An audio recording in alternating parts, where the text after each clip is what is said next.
Welcome back to Charlie's Survival. Today I'm going through one of the best survival kits that you can keep in your car. We'll be going through why each item is in the kit and how it can help you in a survival situation. So this whole survival kit is packed in a waterproof Yeti loadout box. Now this, in all honesty, is a little bit overkill. I got this to store my camera equipment in so it wouldn't get damaged, but any durable waterproof box will do. So for the fire starter, we have a trusty fire steel. Now you can't go wrong with a good fire steel. They last for a very long time. You can use them in all weather conditions and they're extremely durable. And of course, great for starting fires. And then if I ever need to cook some food or boil some water, I have this cooking stove. Now this is a Tiffin cooking pan set from Poundland. I actually featured it in my Poundland survival kit. You've got 2 plates in it and this massive cook pan, and this is made out of stainless steel, so it's very versatile and durable, and it can also double up as a storage container. You could fit something in there and just keep it nice and safe and secure, and the lid clips down and nothing is coming out of there. Then we have this tobacco tin, which is also from Poundland, which I featured in the Poundland Survival Challenge, and it's stuffed with loads of cotton wool balls. And this is basically for a fire starter, and this tin is also waterproof. And I also have Vaseline in the kit. Now Vaseline is very versatile, again for pissing on your skin, chafed lips, for lubrication on your tools and to stop things from getting rusty. But you can also use it to dip the cotton wool balls in to make an incredible fire starter. It lasts for a relatively long time and it will definitely get a fire going, and I just stuff as many in there as I can. And then for light, we have an IKEA head torch here. Now this was also featured in one of my challenges in the Lidl survival challenge, but the reason I chose this one is because it is very waterproof and also has replaceable batteries. Now replaceable batteries are very important in the wild. You're not going to come across somewhere you can plug in a power bank or charge something up, so it's great to have equipment that you can switch out the batteries just to prolong its life and the light. And talking about spare batteries, I have some AAA batteries in here that this takes, just in a waterproof Ziploc bag. Now there's 3 in there that I took out of the Poundland head torch, but I would fill that up with as many as I can. Now this one has 3 different settings: light,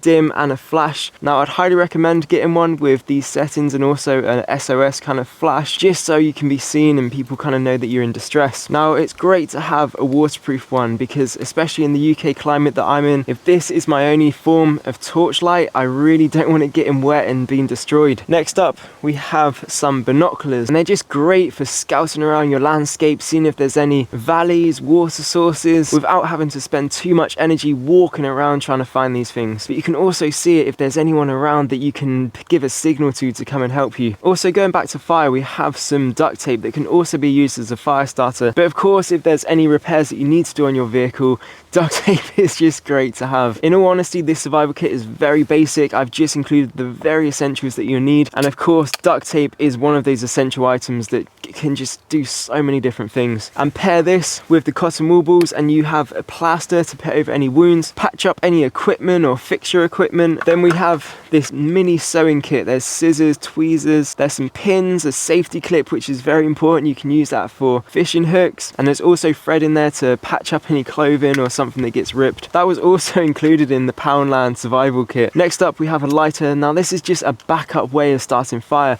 I think it's very important to have multiple different ways to start a fire in case something fails or you lose the Farrow rod, which so many people do. Now I'd even put maybe 2 lighters in here just to have even more ways of starting fire.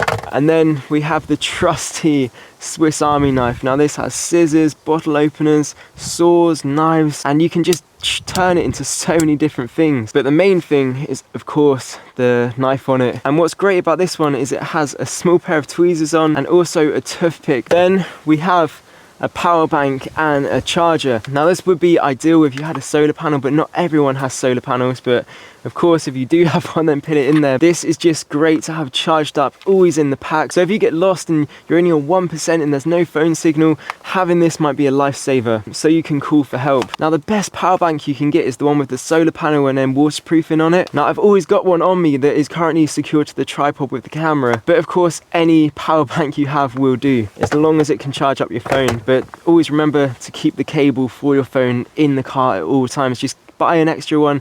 They're a couple of quid in Poundland, and just always keep it in the car. Then we have a foil blanket. Now if you are traveling around in the winter and it gets very cold and you're broken down or just anything, it's always great to have a foil blanket to retain your body heat. I believe foil blankets retain 90% of your body heat, and I think I picked this up for 20p at a car boot sale. They're not that expensive, but it's best to have it than not have it. And then we have something to keep the mind occupied and also to become really helpful is a British wildflower book. Now if you're stuck in a survival situation, you want to find food. I mean, there's a pheasant up there that is absolutely great, but if you do need to kind of find vegetation, it's great to identify which is edible and what you can eat. Now I'm not sure if this one actually tells you if the plants are edible, so I would recommend getting a all-in-one kind of foraging book for your location where you live or your country. Now we are basically hunter foragers. I know the modern world, it kind of feels like we're not, and we've kind of separated ourselves from nature, but we are hunter and gatherers, and there is an abundance of food all around us, but we just need the knowledge to know how to forage and find the specific foods. And this is where these books come in. So this is just a kind of identification book. It's not really telling you which ones are edible. Now I would recommend getting a forage specific book that tells you all about the plants and which ones are edible, not just an identification. The next thing I keep in the kit is a sleeping bag. This is a 13 degree to -1.5. This is a sleeping bag that I got in one of the car boot survival challenges. This one actually cost me £2.50. It's currently summer in the UK, so this one's absolutely fine, but I would switch this out for a thicker one in the winter months. Then we have a tarpaulin, very important. Now this is actually a ground sheet, but it's more thick than the tarps I have, so I decided just to use this one, and I believe this was from Poundland as well. Yeah, I did a Poundland survival challenge, and most of the equipment that I got in there was actually relatively good. It's not the biggest of tarps, but it will definitely keep you out of the rain and keep you nice and dry. Now to tie up the tarp, we have some cordage, which is very important, and I've tied it up, so you just pull this and just basically tie up the tarp, and I've tied it in a way that there's a carabiner on it, so you can just clip it to your belt or your bag and just keep it on hand. Now I would recommend getting a relatively thick cordage, not just string. I mean, string will do if that's all you have, but it will be ideal just to invest in some really strong power cord. And also on here there is a whistle. Now that's another way of attracting attention and getting help. If you've fallen over or you're stuck somewhere, you use the binoculars, you see someone in the distance, you can just blow on this very hard and give a signal.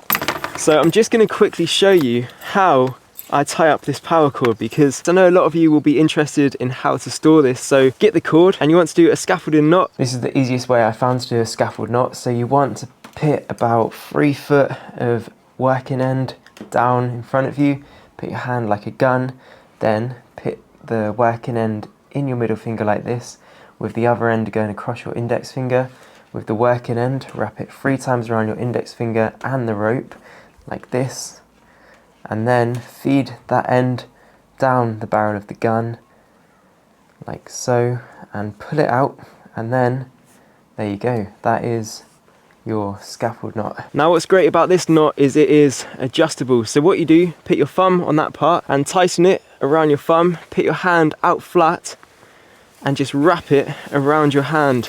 And when there's about 5 feet left, you stop, and it should look like this. Take that off and squeeze it, and use this bit to then go around it. Now put it around it once and put it tight like that, and it should look like this, and then just wrap that around.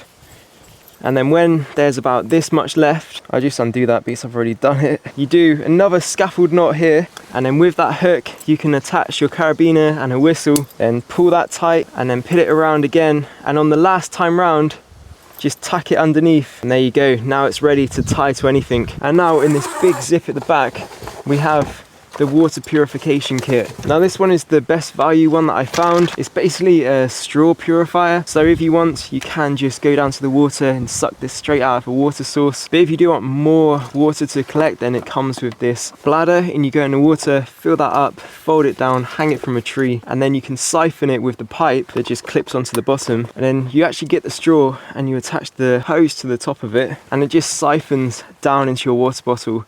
It's not the quickest of way, but you will definitely get a lot of water using this. Okay, there's 2 more items, which is a a poncho. This also was in the Poundland survival kit, and sometimes in the summer you just go out, forget a coat, and it's always great just to have this in here. And if you do need to get away from the vehicle and go on a hike to find help, then these are just an essential to keep dry. So it's always great to have a waterproof solution, and these can also double up as a ground sheet and even an emergency bivvy if you need to. There's 2 in that pack. And also in the back we have a first aid kit, antihistamines, bandages, tape. There's also some tweezers in here, plasters. It's just a must for the survival kit. And of course you can add more things to this if you need. There is some bigger scissors in there, that is very useful. I think I've got like 3 or 4 of these just that I keep in my bags and at home. And there's also another one in the front of the car, and most of them come with a nice clip on that you can clip to your bag or anything if you do go venturing. In the next video I'm going to be doing a survival challenge where I'm only allowed to take 10 items out of this box